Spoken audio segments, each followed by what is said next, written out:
when Brenda shrieked, "Common property at my $2 million Marina gate." She didn't realize this retired Coast Guard engineer was about to use her own HOA rulebook as a weapon and turn her Thursday wine gatherings into her worst nightmare. For 2 solid years, her Wines and Wines book club had taken over my private dock every week. A dozen sun-hatted Karens blocking my yacht, dripping rose onto teak boards, leaving lipstick-smeared cups and diesel-soaked trash until 2 in the morning. Every Friday, the stench hit me like a hangover I didn't even earn. So I put up a steel gate on my land. The sound of it locking? Pure justice. She threatened lawsuits, speed-dialed her city councilman husband, claimed the dock was community property. I just smiled and pulled out 3 years of time-stamped evidence, every violation, every lie, every sneaky trick she thought no one noticed. What this power-drunk HOA chair didn't know was that I'd been documenting everything. And her payback was about to get loud and very, very public. What would you do if an HOA tried to steal your property? Drop your city in the comments. I'm watching from Naples, Florida. Let me rewind and explain how this nightmare even started. 3 years back, I inherited waterfront property in Millfield Cove, Connecticut from Uncle Frank, a crusty Coast Guard engineer who preferred engines over humans. Smart man. The inheritance came with 2 separate deeds: the main house where I live, and a 6-slip marina he built in 1987. Real permits, environmental sign-offs, 20 grand in materials. This wasn't some weekend hobby project. Frank had designed floating docks for the Coast Guard for 30 years. Always check if inherited land includes multiple parcels with separate deeds. It's your best armor against HOA overreach. Multiple deeds mean multiple property rights that can't be merged without your say. The marina sat mostly empty when I moved in. Frank's old Boston Whaler rested in slip 3, coated in seagull droppings and salt crust. The smell of creosote and diesel took me straight back to my military days. Peaceful, exactly what I needed after 30 years of service. That peace lasted precisely for months. Enter Brenda Kessler, 48. Real estate agent and self-declared queen of the Millfield Cove. HOA. Picture someone who alphabetizes her spices and irons her yoga pants. Her husband Roy sits on city council, the type who remembers your income, not your name. Brenda first marched in on a Thursday in May, leading a convoy of 12 SUVs down to my marina like an entitled wagon train. I watched from the deck as women in designer athleisure unloaded enough wine to refloat a tugboat. The clink of stemware on my custom teak railings made my teeth clench. "Oh, hi," Brenda chirped when she spotted me. "Just using the community marina for book club." "Hope that's fine." The audacity slapped me. "This is private property. My uncle built it on his land." Her smile froze, but those shark eyes started calculating. Well, there must be some confusion. Waterfront amenities are community resources here. I'll have someone pull the paperwork. That someone was Roy, who conveniently unearthed an HOA covenant claiming shared access to recreational waterfront facilities. Never mind the marina existed a full decade before their HOA was even incorporated. Details, right? Here's where it gets infuriating. Instead of asking permission to occasionally use the dock, Brenda declared it community property and started charging her book club members $50 each for marina access fees. She was literally profiting off my land while insisting I had zero say. Every Thursday became my personal hell. The Wines and Wines Club, though, I never saw them read anything besides wine labels, invaded like a small army, blocking my boat access, rearranging my furniture, leaving lipstick-smeared cups and soggy cheese plates bobbing in the water. Their midnight cackling spiked my blood pressure. These weren't book discussions. They were full-on parties with speakers, gossip, marathons, and enough drama to run a Bravo show for 3 seasons. When I politely asked them to clean up, Brenda would pat my arm like I was a confused golden retriever. "Marcus, don't be antisocial. Community spirit is what makes Millfield special." Community spirit? "Lady, you're running an unlicensed business on my dock and pocketing the profits." The breaking point came when my security footage caught one of her wine-soaked friends trying to steal my uncle's restored Boston Whaler. a blonde in a wine mom shirt jiggling the ignition while her buddies screamed like it was spring break. That's when I installed the $12,000 steel gate with electronic locks and enough cameras to make NORAD proud. The look on Brenda's face when that gate slammed shut, priceless. But here's the twist. Instead of backing off like a rational adult, Brenda declared all-out war. And honestly, I'd been waiting for her too. The morning after I locked her out, she filed a formal HOA complaint accusing me of antisocial behavior, detrimental to community harmony. Fresh coffee turned bitter as I read her 3-page manifesto, accusing me of hoarding community resources and undermining neighborhood traditions. Traditions. Lady, your wine circus started 2 years ago, not 2 centuries. But Brenda wasn't playing games. She scheduled an emergency architectural review board meeting for Tuesday morning. Conveniently, when working people couldn't attend, the agenda item read, Review unauthorized gate installation, restricting community waterfront access. The word unauthorized made my jaw clench. I'd pulled proper permits like any law-abiding citizen. Her secret weapon was a copy of the 1997 HOA covenants claiming all waterfront recreational facilities fell under community jurisdiction. She'd highlighted every section in hot pink marker, probably while sipping Hermerning mimosa and plotting my downfall. Most people would panic at this point. But 3 decades in the Coast Guard taught me that paperwork wars are won by whoever does their homework first. While Brenda planned my public execution, was at town hall digging through filing cabinets that reek of old cigarettes and bureaucratic despair, town clerk Mrs. Henderson, sharp woman who'd been filing documents since the Carter administration, pulled out my uncle's original 1987 Marina permits. Frank Wastero, she said, adjusting wire-rimmed glasses. These permits specifically state the Marina was built on private lot for 7B, completely separate from residential lots under HOA control. And Mrs. Henderson dropped a bombshell that made my blood freeze. Your neighbor, Mrs. Kessler, requested these same documents 6 months ago. She leaned closer, lowering her voice. Before you even moved here, she asked specifically about adverse possession laws. How long someone needs to use property before claiming ownership. The pieces clicked together like a weapon being assembled. This wasn't some spontaneous power grab. Brenda had been planning this Marina theft since before I'd unpacked my first box. She'd researched the legal angles. It's probably discovered that 15 years of continuous use could establish adverse possession rights in Connecticut, and figured 2 years of wine parties would be enough to muddy the waters. The woman was playing a long game, and I'd walked right into her trap. Armed with Frank's permits and deed restrictions, I showed up to Brenda's kangaroo court, ready for battle. The HOA meeting room stunk of vanilla air freshener and manufactured outrage. 12 neighbors slouched in folding chairs, looking like they'd rather be getting root canals. Brenda opened with a PowerPoint titled, Preserving Community Values. Because authing says grassroots like corporate presentation software, she'd photographed my gate from every angle, adding dramatic red arrows pointing at the lock like it was evidence of terrorism. This barrier, she announced, laser pointer clicking with prosecutorial precision, represents selfish individualism threatening our community fabric. The woman had talking points about my exclusionary fence, creating social division. She claimed 3 families were considering moving because of my anti-social hostility. Her bangles clinketed against the podium microphone with each accusation, creating this annoying metallic rhythm that matched her rehearsed outrage. When she finished assassinating my character, I stood with my manila folder. Before we discuss community values, let's discuss property law. I spread Frank's permits across the table like a royal flush. This marina was built entirely on Lot 47B, with a separate deed environmental impact study. Coast Guard floating dock approval town permit, specifically exempting marina facilities from HOA jurisdiction. Dead silence except for fluorescent lights buzzing like angry wasps. Brenda's face went through 5 stages of grief in 10 seconds. Confusion, denial, anger, bargaining, and pure panic as she realized her research had missed crucial details. Furthermore, I continued savoring the moment.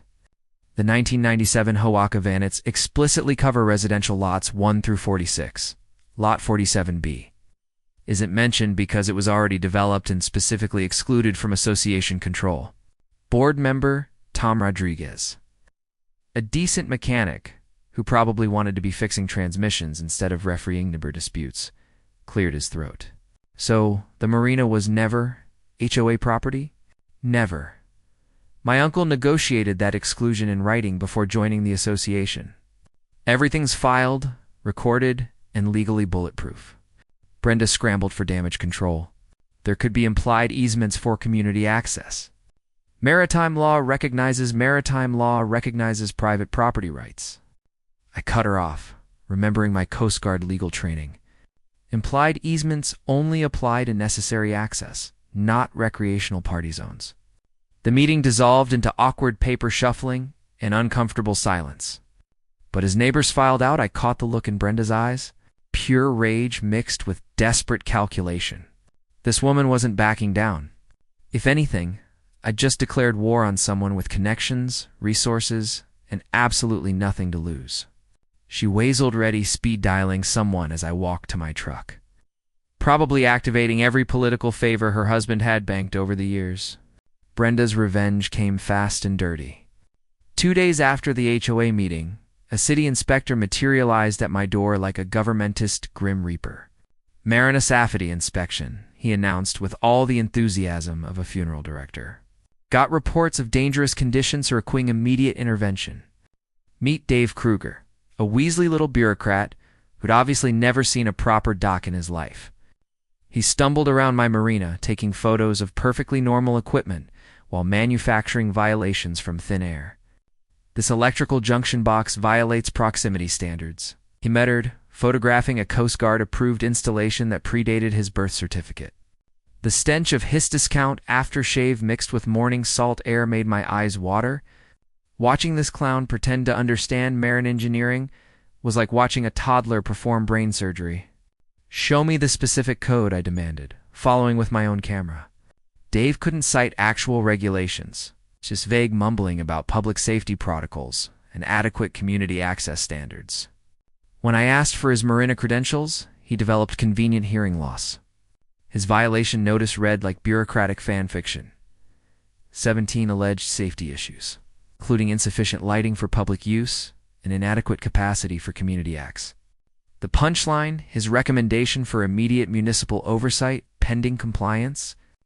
Municipalverst meant Roy Kessler would control my private property through city authority. These thieves weren't just stealing my dock. They were using government power to legitimize grand larceny. But corruption leaves fingerprints if you know where to look. My public records request revealed that Dave Kruger wasn't some random inspector. He was Roy's former business partner in a construction company that collapsed owing contractors $200,000. During my Coast Guard years investigating maritime fraud, I'd learned that following money trails away exposes the real story. In this case, Roy had activated his bankruptcy buddy to manufacture fake violations justify city's seizure. The corruption was so blatant it was almost insulting. Did they think this old sailor wouldn't recognize a shakedown? I hired Coastal Marine Engineering for an $3,000 to watch Dr. Sarah Hugo examine every bolt and cable Frank had installed. Her boots echoed on the dock planks as she tested each connection point with the precision of a surgeon. Your uncle was a master, she said, running expert hands along galvanized support systems. This marina exceeds current codes by ridiculous margins. Whoever called it unsafe is either incompetent or lying. Her report confirmed what I knew. Exemplary condition substantially exceeds safe dine environmental standards. Dave's weekend certification from some Albany seminar didn't qualify him to inspect a kiddie pool, much less condemn waterfront property. That's when the anonymous packages started appearing. The first envelope contained photocopied HOA minutes from 3 years ago, discussing multi-phase acquisition strategy for PRIM, waterfront assets and revenue optimization through expanded slip rentals. Someone had even highlighted a section about targeting properties with uncertain ownership transitions. They'd been planning this takeover long before I'd even unpacked my sea bags. The attached note read, "They destroyed our family too. Fight back. Eleanor Fairbanks." I remembered her from the HOA meeting. The quiet older woman who sat in the back scribbling notes while Brenda put on her PowerPoint persecution performance.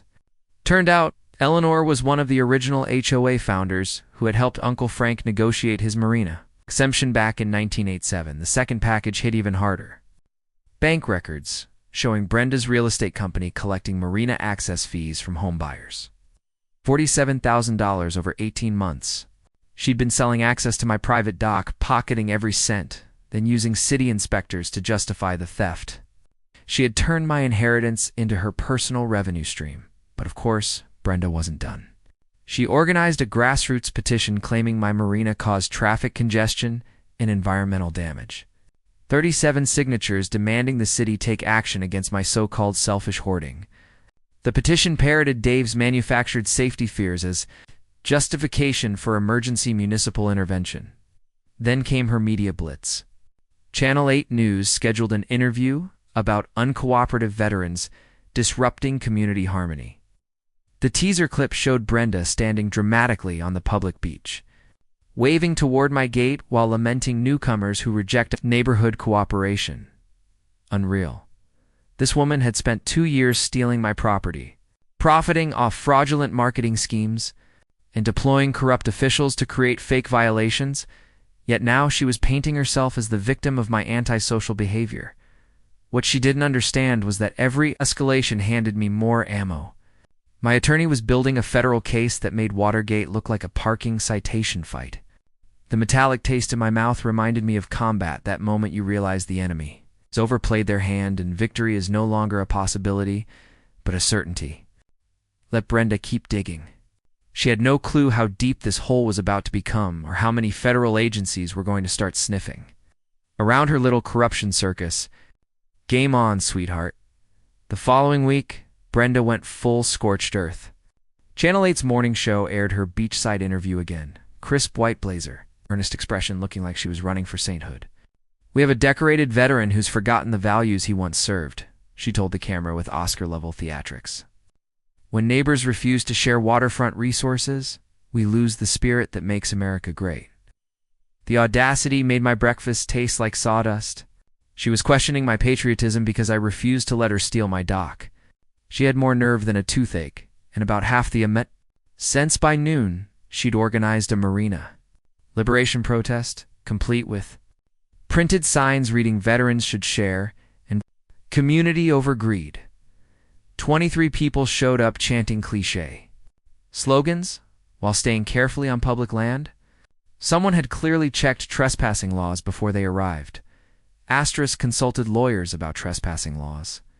The sharp smell of fresh poster paint mixed with salt air as I watched Brenda work the crowd like a polished campaign veteran. She was clearly rehearsing for Roy's inevitable mayoral run, using my Marina as her platform to climb into higher office. Then she launched her nuclear option, a formal complaint to the State Department of Environmental Protection claiming I was illegally blocking public waterway access. Her written statement accused me of environmental violations and unauthorized dock expansion that supposedly restricted navigation, DEP. Inspector Janet Morrison arrived expecting a disaster scene based on Brenda's theatrical allegations. Instead, she found Frank's 30-year-old Marina in immaculate museum-grade condition. "The complaint mentions unauthorized expansion," Morrison said, flipping through her documents and comparing them to the original 1987 environmental study. "But your footprint hasn't changed since initial construction." The metallic snap of her measuring tape echoed across the water as she confirmed every dimension. Frank had built that Marina so precisely the state still used it as a reference model for other waterfront projects. "Filing false environmental reports is no joke," Morrison warned. $10,000 fines and potential criminal charges. Someone had provided wildly inaccurate information. Criminal charges. Brenda had just committed felony false reporting with her signature on official documents. But Roy wasn't done escalating. He triggered an emergency property tax reassessment, claiming my Marina was generating commercial rental income. Overnight, my taxes ballooned from $12,000 to $42,000 a year. The timing was surgical. lined up neatly with an emergency HOA meeting to modernize waterfront access bylaws. A coordinated assault, financial pressure through inflated taxes, regulatory warfare through rigged rule changes. Then the midnight harassment began. Anonymous calls with heavy breathing and disguised voices threatening, "Sell the Marina or face consequences." The background noise sounded suspiciously like Flanagan's Pub, where Roy held court every Tuesday with his city council drinking buddies. My security system recorded everything. It's automatically uploading it to cloud storage. Something these tech-challenged boomers would never think to sabotage. Eleanor Fairbanks soon became my secret weapon. The 70-year-old librarian had documented every HOA decision since 1997 with surgical precision. Her basement looked like a federal archive, complete with color-coded files that would make the FBI jealous. The Kesslers destroyed the Henderson family in 2019 using identical tactics. Eleanor explained over coffee in her spotless kitchen. China cups clinked as she set down thick manila folders. Manufactured code violations, coordinated political pressure, forced sale at half-market value. The Hendersons fled to Florida just to escape the harassment. She had documented everything: fake inspections, trumped-up violations, mysterious tax spikes that bankrupted previous targets the Kesslers had perfected. Systematic property theft disguised as community governance. 3 waterfront families so far, Eleanor continued, her voice shaking with contained fury. Each time, Roy's construction buddies swooped in to buy distressed properties for pennies and flipped them for massive profits. It's organized crime wearing government letterhead. The scale of it was staggering. This wasn't a personal feud, it was institutionalized theft using municipal authority as the weapon. Brenda and Roy had turned the city into their private real estate acquisition machine. Targeting veterans and elderly homeowners they assumed were vulnerable, but they'd made one fatal mistake. During my Coast Guard career, I'd helped federal prosecutors dismantle corruption rings involving harbor authorities and municipal dock permits. I recognized every stage of their operation because I'd seen it laid out in federal court. The pattern was textbook: invent artificial emergencies, fabricate violations, apply coordinated government pressure, then profit from distressed sales. What made it federal was the systematic nature and the targeting of protected groups like veterans and seniors. My phone was already lighting up with messages from former Coast Guard contacts now in federal law enforcement, targeting veteran-owned property through fraudulent government action triggers, specific federal statutes, the kind that come with real prison time. The amateurs were about to learn that some games come with consequences they never planned for.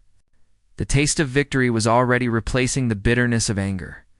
Then came the moment everything shifted. An envelope arrived on a gray Thursday morning, carrying the smell of old paper and buried secrets. Eleanor's hands trembled as she spread yellowed documents across my kitchen table, while rain tapped the windows like impatient fingers. "I found these in my basement last night," she whispered, pointing to faded typewriter text that rewrote the entire narrative. The original 1985 HOA incorporation documents, the ones everyone believed burned in the municipal building fire, there it was. Typed on an old IBM Selectric in Eleanor's neat formatting, Lot 47B Marina facilities shall remain private property in perpetuity. Exempt from all community association, jurisdiction, covenants, and assessments. Uncle Frank had negotiated ironclad legal protection nearly 4 decades ago. And the only surviving witness was sitting across from me, sipping coffee with the satisfaction of someone who never throws anything away. But Eleanor's discovery was only the beginning. Her real detective work revealed the reason behind the Kesslers' frantic escalation. "I've been digging through their finances," she said, sliding a folder thick enough to deflect bullets. "Roy and Brenda aren't just corrupt, they're drowning." The documents told a story of suburban success built on quicksand. The Kesslers owed $127,000 to various creditors, including a brutal second mortgage with an 18% interest rate. Roy was facing an active ethics investigation for undisclosed conflicts involving city construction contracts, and Brenda's real estate license was under state review. Her real estate license was now under formal investigation by the State Board for blatant false advertising, specifically for promoting my private Marina as shared community property to spike neighborhood home values. In the last 18 months alone, she'd pocketed over $200,000 in commissions. Selling so-called Marina access homes, Eleanor said, her librarian precision slicing clean through every lie. 3 whole properties had sold strictly because buyers believed they'd get boat slip privileges. Without my Marina, her entire business model didn't just wobble, it disintegrated. Suddenly, every detail clicked like tumbling dominoes.